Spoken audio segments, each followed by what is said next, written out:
Hello, आप सबका मेरे चैनल स्प्रेडिंग ला ज्ञान में स्वागत और अभिनंदन है। मैं आज आपको एसडीएस के पॉइंट ऑफ व्यू से एक जो है प्रार्थना पत्र बनाना जो है बताने जा रही हूँ, जो कि आपको पूछा गया था एग्जाम 2018 के एग्जाम में पूछा गया था, इसलिए जो है ये बता रही हूँ। क्या क्वेश्चन था कि ए ने जारक्रम के आधार पर अपनी पत्नी बी के विरुद्ध विवाह विच्छेद की आज्ञप्ति प्राप्त करने के लिए हिंदू विवाह अधिनियम 1955 की धारा 13 के अंतर्गत आवेदन किया है। क्या कह रहा है कि ए ने जारक्रम एडल्टी के आधार पर अपनी पत्नी बी के विरुद्ध विवाह विच्छेद की आज्ञप्ति प्राप्त करने के लिए हिंदू विवाह अधिनियम 1955 की धारा 13 के अंतर्गत आवेदन किया है। पत्नी बी के पास अपनी सहायता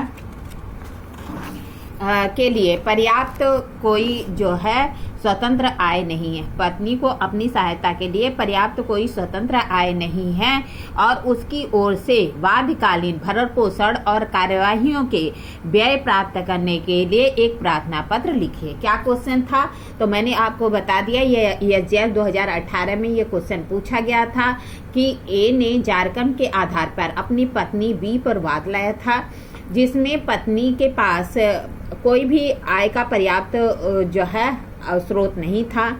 पत्नी की ओर से वादकालीन जो है अंतःकालीन भरण पोषण और कार्यवाही के व्यय के लिए प्रार्थना पत्र लिखना था। आइए हम लोग देखते हैं कि हम प्रार्थना पत्र कैसे लिखेंगे। इससे पहले अगर आपको मेरी वीडियो अच्छी लगती प्लीज लाइक करिए, सब्सक्राइब करिए, कमेंट करिए, शेयर करिए, साथ ही बेल आइकन दबा दीजिए ताकि कोई भी नोटिफिकेशन आपको मिल जाए। लिखना क्या है हमें कि जो है ए ने जारक्रम के आधार पर अपनी पत्नी बी के विरुद्ध जो हिंदू मैरिज एक्ट की धारा 13 के अंतर्गत जो है आवेदन किया। जो पत्नी बी है उसके पास आय का कोई स्रोत नहीं है। पत्नी की ओर से जो भरण पोषण या कार्यवाही के खर्च के लिए जो आवेदन पत्र प्रार्थना पत्र जो है करना है उसी को हम लिखते हैं। सबसे पहले हम लिखेंगे परिवार न्यायालय। जो भी परिवार क्या होता है, कुटुंब न्यायालय होता है, परिवार न्यायालय होता है, तो सबसे पहले उसका नाम लिखेंगे। कौन सा परिवार न्यायालय कहाँ का। मान लीजिए कि लिखा जाए कि फैमिली जो परिवार न्यायालय प्रयागराज या प्रयाग जो है परिवार न्यायालय जौनपुर या परिवार न्यायालय बनारस, यहाँ पे लिख देंगे। फिर लिखेंगे मूल वाद संख्या। कौन सी वाद संख्या है यहाँ पे डालेंगे। फिर सन लिख देंगे, किस सन का केस है। तो 2000 चूंकि ये जो है 18 में क्वेश्चन आया था तो 19 का सन है, तो ऐसे ही आप 19, 20, 21, 22, 25 जो भी लिख दे। फिर प्रार्थनी जो पत्नी है उसका नाम जो लिखेंगे, उसकी उम्र लिखेंगे, पता लिखेंगे, बनाम जो विपक्षी पति है उसका नाम पता यहाँ पे लिख देंगे। फिर क्या लिखेंगे, सबसे पहले क्या बताया कि परिवार न्यायालय लिखेंगे, कौन से परिवार न्यायालय में मुकदमा दायर हुआ है। दूसरा कि जो मूल वाद संख्या है वो जो है यहाँ पे जो है 201, 200 जो भी है नंबर यहाँ पे डालेंगे, बटे करेंगे, जो है सन डालेंगे। सन के बाद जो है प्रार्थनी पत्नी का नाम डालेंगे कि क्या नाम है, क्या उम्र है, पता क्या है।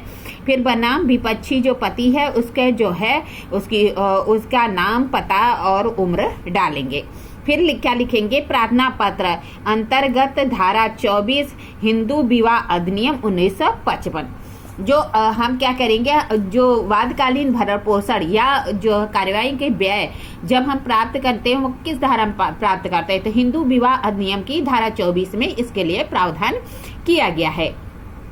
कहता है फिर एक पॉइंट डालेंगे यह कि प्रार्थनी विपक्षी की विवाहिता पत्नी है। क्या लिखेंगे, जो प्रार्थनी है वह विपक्षी जो पति है उसकी विवाहिता पत्नी है। प्रार्थी व प्रतिवादी के विवाह को 6 वर्ष का समय बीत चुका है। सबसे पहले क्या लिखेंगे, जो प्रार्थनी है विपक्षी की विवाहिता पत्नी है, प्रार्थनी और प्रतिपक्षी जो है प्रतिवादी है उसके जो है 6 वर्ष का समय बीत चुका है उसकी शादी का। फिर क्या लिखेंगे, प्रार्थनी और विपक्षी के मध्य शुरू में कोई भी विवाद नहीं था। क्या लिखेंगे, कोई भी विवाद नहीं था, किंतु बाद में विपक्षी का किसी अन्य महिला से लगाव के कारण प्रार्थनी को अपने से दूर करने की मंशा से काल्पनिक तथ्यों के आधार पर प्रार्थनी पर व्यभिचार या कार्यक्रम का झूठा आरोप लगाकर विवाह विच्छेद की याचिका प्रस्तुत किया है। मतलब पहला पॉइंट क्या लिखेंगे, तो सबसे पहले ये लिखेंगे कि यह कि प्रार्थनी विपक्षी की विवाहिता पत्नी है। प्रार्थनी और प्रतिपक्षी की शादी की जो है प्रतिवादी की शादी के 6 माह का समय बीत चुका है। प्रारंभ में उनका रिलेशन अच्छा था, उनका संबंध अच्छा था, किंतु कुछ समय पश्चात जो विपक्षी है या जो है प्रतिवादी है पति, वह किसी अन्य महिला से उसका लगाव हो जाता है और वह प्रार्थनी से दूर होने की मंशा से काल्पनिक तथ्यों के आधार पर प्रार्थनी पर व्यभिचार, एडल्ट्री या कार्यक्रम का झूठा आरोप लगाकर विवाह विच्छेद की याचिका प्रस्तुत किया। फिर दूसरा पॉइंट लिखेंगे यह कि प्रार्थनी एक गरीब और बीमार महिला है जो कि अपना भरण पोषण करने के लिए असमर्थ तथा विपक्षी है प्रतिवादी है। प्रार्थनी को पिछले 10 माह से भरण पोषण के नाम पर कोई भी धन नहीं दिया है और न ही उसके दवा इलाज हेतु कोई पैसा दिया है। प्रार्थनी काफी कमजोर परिवार से संबंध रखती है, उसके माता पिता भी अब जीवित नहीं हैं। दूसरा पॉइंट क्या बनाया जाएगा कि प्रार्थनी जो है गरीब और बीमार महिला है, वह अपना भरण पोषण करने के लिए असमर्थ है। जो प्रतिवादी या विपक्षी है वह जो है 10 माह से उसे कोई भी भरण पोषण का धन नहीं दिया, ना ही उसके दवा या इलाज के लिए कोई पैसा दिया है। प्रार्थनी जो है कमजोर परिवार से बिलोंग करती है, संबंध रखती है तथा उसके माता पिता भी अब जीवित नहीं हैं। फिर तीसरा पॉइंट बनाएंगे यह कि प्रार्थनी अपना भरण पोषण करने के लिए असमर्थ है, साथ ही वह दवा इलाज या मुकदमा खर्च इत्यादि का भी वहन कर पाने में असमर्थ है। क्या प्रार्थनी अपना भरण पोषण करने में असमर्थ है, साथ ही साथ दवा इलाज या मुकदमा का जो खर्च होगा उसके लिए भी असमर्थ है। जबकि जो विपक्षी है प्रतिवादी है वह आर्थिक रूप से संपन्न व्यक्ति है। वर्तमान समय में विपक्षी के पास 2 प्राइवेट लिमिटेड कंपनियां हैं जिसके माहवार 10 से लेके 12 लाख तक की इनकम विपक्षी को होता है। क्या लिखेगा कि जो प्रार्थनी है वह अपना भरण पोषण करने के लिए असमर्थ है, वह दवा और इलाज या मुकदमे का खर्च कर पाने में असमर्थ है। क्योंकि जो विपक्षी या प्रतिवादी है ये संपन्न परिवार से बिलोंग करता है और उसके पास 2 जो है प्राइवेट लिमिटेड कंपनियां हैं, उसकी इनकम 10 से लेके 12 लाख तक है। यह कि जो विपक्षी है उसकी विपक्षी से प्रार्थनी को दौरान मुकदमा बतौर भरण पोषण, दवा इलाज, खर्च मुकदमा आदि के लिए 10,000 रुपये माहवार दिलाया जाना न्यायहित में आवश्यक है। चौथा पॉइंट क्या कहेंगे, यह कि विपक्षी से क्या है कि जो प्रतिवादी है पति है उससे जो प्रार्थनी है उसको मुकदमा के लिए भरण पोषण, उसकी दवा खर्च के लिए और मुकदमे के खर्च के लिए 10,000 रुपये प्रति माह न्यायहित में आवश्यक है। अतः क्या लिखेंगे अब लास्ट में, अतः श्रीमान जी से निवेदन है कि वह विपक्षी या जो है प्रतिवादी यानी पति से प्रार्थनी अर्थात पत्नी को मुकदमे के दौरान माहवार बतौर भरण पोषण, दवा इलाज और खर्च मुकदमा 10,000 रुपये दिलाने की कृपा करें। यहाँ पे प्रार्थनी लिखेंगे, यहाँ पे XYZ लिखेंगे। मैंने आपको बताया था कि कभी भी अपना नाम मत लिखिएगा क्योंकि वायस हो जाता है, हमेशा XYZ ही लिखते हैं। फिर एक नोट लगाएंगे, चूंकि यह प्रार्थना पत्र प्रकीर्णन मिसलेनियस कार्यवाही का आरंभ होता है तथा जो पत्नी द्वारा प्रस्तुत किया जाता है, अतः जो वादी और प्रतिवादिनी के नाम से अतः प्रवर्तित होकर इंटर हो जाएगा और पत्नी का नाम पहले और पति का नाम बाद में हो जाएगा। मतलब क्या कह रहा है, चूंकि जो प्रार्थना पत्र होगा तो पहले जब हमने बताया था ना कि जो है हिंदू मैरिज एक्ट की धारा 13 के अंतर्गत तलाक के लिए वो आवेदन करेगा, कौन, पति करेगा। लेकिन चूंकि जो प्रार्थना पत्र है मिसलेनियस कार्रवाई होती है तो इसमें क्या होता है कि पत्नी का नाम बाद में पत्नी का नाम पहले हो जाएगा और जो प्रतिवादी है पति है उसका नाम बाद में हो जाएगा। अब इसके साथ एक शपथ पत्र भी लगता है। अब शपथ पत्र कैसे बनाएंगे, तो सबसे पहले बताएं, शपथ पत्र में परिवार न्यायालय लिखेंगे, मूलवाद संख्या मान लीजिए 115 है तो वो लिखेंगे, बटे सन लिखेंगे। मतलब क्या है कि शपथ पत्र कैसे लिखेंगे, परिवार न्यायालय फला जो जौनपुर है, बनारस है, प्रयागराज है, वो डालेंगे। मूलवाद संख्या डालेंगे, जो है कितने जो है मूलवाद संख्या है और किस सन का है।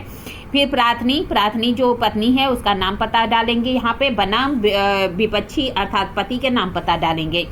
धारा 24 हिंदू मैरिज एक्ट 1955 के तहत प्रार्थना पत्र का शपथ पत्र क्या लिखेंगे कि जो हिंदू मैरिज एक्ट की धारा 24 है उसके तहत जो प्रार्थना पत्र है उसके लिए शपथ लिखेंगे। प्रार्थनी निम्नलिखित शपथ पूर्वक कहती है, क्या कहती है, प्रार्थनी निम्नलिखित शपथ पूर्वक कहती है कि पैरा 1 से लेके 3 तक की बातें मेरी जानकारी में सत्य हैं और इन बिंदुओं पर किसी प्रकार की कोई बात मेरे द्वारा छिपाई नहीं गई है। 1 से लेकर 3 तक, तो मतलब एक पैरा 1 में क्या कहा था कि जो है वो जो प्रार्थनी है वह विपक्षी की पत्नी है, 6 वर्ष तक उन लोग साथ में रह रहे थे, उनके दौरान कोई भी विवाद नहीं था, लेकिन जो विपक्षी है उसका किसी महिला के साथ संबंध हो जाता है और वह अपनी पत्नी से जो है झूठा आरोप लगाकर व्यभिचार का उसे जो है विवाह विच्छेद के लिए याचिका प्रस्तुत किया है। दूसरा यह कि प्रार्थनी जो गरीब परिवार की है और बीमार है और अपना भरण पोषण करने के लिए असमर्थ है, 10 माह तक जो विपक्षी है पति उसने कोई भी खर्च उसे पैसा नहीं दिया है, क्योंकि वह कमजोर परिवार की है और अपना उसके माता पिता भी जीवित नहीं है। तीसरा यह कि प्रार्थनी जो है भरण पोषण या मुकदमा की जो दवा इलाज है यह सब पाने के लिए असमर्थ है, क्योंकि जो विपक्षी या प्रतिवादी है यह 2 प्राइवेट लिमिटेड कंपनियों का मालिक है और उसकी इनकम के स्रोत अच्छे हैं, वह 10 से लेके 12 लाख तक की इनकम उसे होती रहती है। ये तीनों बातें कहती है कि यहाँ पे कि पैरा 1 से लेके 3 तक की बातें मेरी जानकारी में सत्य है, इसमें कुछ भी छिपाया नहीं गया है। फिर कहती है पैरा 4 में दी गई जानकारी मेरे तथा मेरे विधिक सलाहकार की राय में युक्त तथा सत्य है। क्या कह रही है पैरा 4 में, तो पैरा 4 में क्या है, तो पैरा 4 में यही कहती है ना कि जो है कि विपक्षी से जो है प्रार्थनी को मुकदमा के दौरान भरण पोषण दवा इलाज और खर्च के लिए 10,000 रुपये माहवार दिलाए जाए न्याय हित में आवश्यक है। ये बातें कहती है कि मेरी और मेरे जो विधिक सलाहकार है उसकी राय में युक्त और सत्य है। फिर यहाँ पे दिनांक डालेगी, यहाँ पे हस्ताक्षर करेगी, प्रार्थनी जो पत्नी है वह जो क्या करेगी हस्ताक्षर करेगी, फिर सत्यापन देगी कि यह कि मेरे द्वारा किए गए सभी कथन या दी गई सभी जानकारी सत्य और सही है, मैंने किसी भी तथ्य को छिपाया नहीं है। दिनांक डालेगी और यहाँ पे हस्ताक्षर करेगी और यहाँ पे प्रार्थनी अपने जो है हस्ताक्षर करेगी। इस तरह मैंने आपको बताया कि जब पति जो है हिंदू मैरिज एक्ट की धारा 13 के अंतर्गत विवाह विच्छेद के लिए डिग्री जो है प्राप्त करने के लिए याचिका दायर करता है कोर्ट में, और जो है पत्नी जो है कमजोर फैमिली से है, अपना भरण पोषण नहीं कर सकती और मुकदमा का खर्च भी वहन नहीं कर सकती, तो पत्नी द्वारा वादकालीन भरण पोषण और मुकदमे खर्च के लिए जो प्रार्थना पत्र दिया जाएगा वह इस प्रकार दिया जाएगा। ये मैंने आपको बताया, चूंकि ये जो है यूपीएससीएस के 2018 में 2 बार पूछा जा चुका है, तो बहुत ही इंपॉर्टेंट है। प्लीज़ अगर मेरी वीडियो अच्छी लगी प्लीज़ लाइक करिए, सब्सक्राइब करिए, कमेंट करिए, शेयर करिए, साथ ही बेल आइकन दबा दीजिए ताकि कोई भी नोटिफिकेशन आपको तुरंत मिल जाए। ठीक है, धन्यवाद, थैंक यू।